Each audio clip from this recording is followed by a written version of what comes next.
गौतम अदानी की कहानी एक ऐसे व्यक्ति की कहानी है जिसने अपनी मेहनत और दूरदर्शिता से एक छोटे से व्यापार को विशाल औद्योगिक साम्राज्य में बदल दिया। उनका जीवन एक प्रेरणा है जो दिखाता है कि दृढ़ संकल्प और नवाचार से कुछ भी संभव है।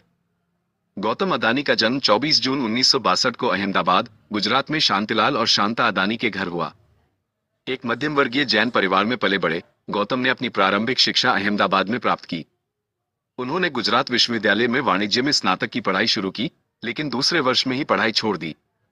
व्यापार में उनकी रुचि उन्हें मुंबई ले गई, जहां उन्होंने महेंद्र ब्रदर्स के लिए हीरे छांटने का काम शुरू किया। यह अनुभव उनके लिए महत्वपूर्ण साबित हुआ, जिससे उन्हें व्यापार की दुनिया की बारीकियों को समझने का मौका मिला। 1981 में उन्होंने अपने भाई के साथ मिलकर प्लास्टिक के दाने का एक छोटा सा कारखाना शुरू किया।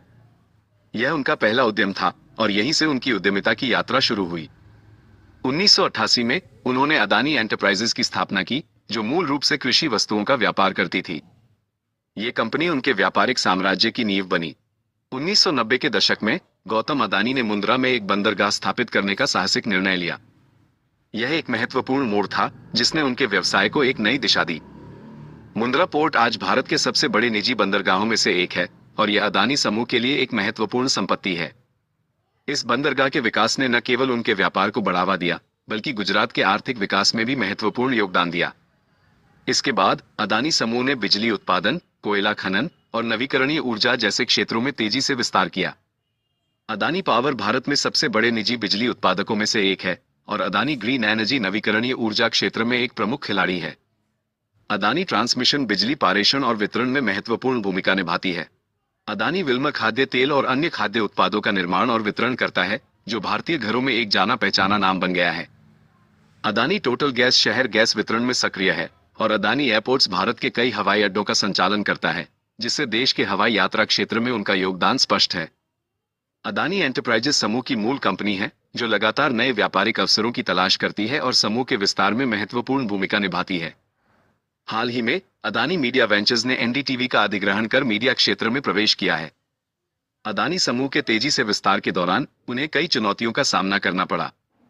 भूमि अधिग्रहण, पर्यावरणीय चिंताएं और वित्तीय जोखिम उनके सामने आने वाली कुछ प्रमुख चुनौतियां थी। हिंडनबर्ग रिसर्च की रिपोर्ट ने उनके समूह को एक बड़ी आर्थिक चुनौती दी, जिससे समूह के शेयरों में भारी गिरावट आई। राजनीतिक विपक्ष के द्वारा उन पर सरकारी संरक्षण के आरोप भी लगते रहे हैं, जिससे उनकी व्यावसायिक प्रथाओं पर सवाल उठाए गए हैं। हालांकि इन चुनौतियों के बावजूद गौतम अदानी ने अपने दृढ़ संकल्प और रणनीतिक दृष्टिकोण से अपने व्यापार को आगे बढ़ाया। उन्होंने भारत के बुनियादी ढांचे के विकास में महत्वपूर्ण योगदान दिया है, विशेष रूप से बंदरगाहों और ऊर्जा क्षेत्रों में। उन्होंने हजारों लोगों के लिए रोजगार के अवसर पैदा किए हैं और अदानी फाउंडेशन के माध्यम से उन्होंने शिक्षा, स्वास्थ्य सेवा और ग्रामीण विकास जैसे सामाजिक कार्यों में भी योगदान दिया है। गौतम अदानी की कहानी एक ऐसे व्यक्ति की कहानी है जिसने अपनी दूरदर्शिता और कड़ी मेहनत से एक विशाल औद्योगिक साम्राज्य खड़ा किया। उनकी कहानी हमें सिखाती है कि सपने देखने और उन्हें पूरा करने के लिए कभी हार नहीं माननी चाहिए। उनका जीवन एक प्रेरणा है जो हमें ये याद दिलाता है कि दृढ़ संकल्प और नवाचार से कुछ भी संभव है। उन्होंने भारतीय व्यापार जगत पर एक अमिट छाप छोड़ी है और आने वाली पीढ़ियों के लिए एक मिसाल कायम की है।